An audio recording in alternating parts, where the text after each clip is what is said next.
மதுரை ஆரப்பாளையம் பகுதியில் மக்களை சந்தித்து குறைகளை கேட்ட அமைச்சர் பழனிவேல் தியாகராஜனுடன் அப்பகுதி மக்கள் கலகலப்பாக கோரிக்கைகளை வைத்துள்ளனர். அதனை பார்க்கலாம்.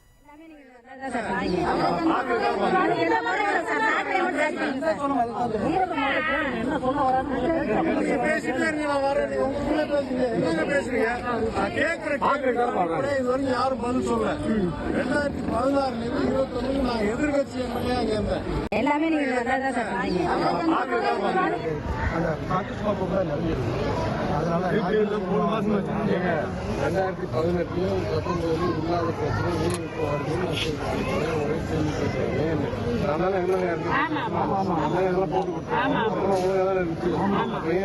பிரச்சனை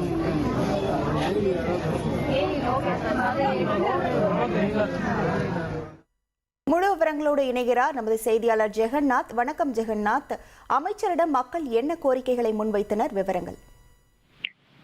வணக்கம். அமைச்சர் பிடிஆர் பழனிவேல் தியாகராஜன் மதுரை மத்திய தொகுதியில் கடந்த 2 முறை எம்எல்ஏவாக தேர்ந்தெடுக்கப்பட்டவர். 3வது முறை அதே தொகுதியில் நின்று வெற்றி பெறுவதற்காக தற்போது திட்டம் வைத்துள்ளார் என்ற சூழலில் வாரம் வாரம் பார்த்தீங்கன்னா தொகுதியில் மாநகராட்சி அதிகாரிகளுடன் சென்று மக்களை சந்தித்து வருகிறார். குறிப்பாக அண்மையில் மதுரை ஆரப்பாளையம் பகுதியில மக்கள் சந்திப்பானது நடைபெற்றது. அமைச்சர் வருகிறார் என்று தெரிந்தவுடன் பார்த்தீங்கன்னா பல்வேறு குறைகளோடு நின்ற மக்கள் அவரிடம் பார்த்தீங்கன்னா எல்லாமே நீங்கள் தான் நல்லா பண்றீங்க சார், அப்படியே இந்த சாக்கடை பிரச்சனையை கொஞ்சம் சரி பண்ணி விடுங்க சார் என்று அவரிடம் கோரிக்கை வைத்தார்கள். அதற்கு அமைச்சர் என்ன சொல்ல வராரு முதல்ல கேளுங்க என்று அமைச்சர் அருகே இருந்தவர்களிடம் மக்களை சந்தித்து அவரை சத்தம் போட்டார்கள்.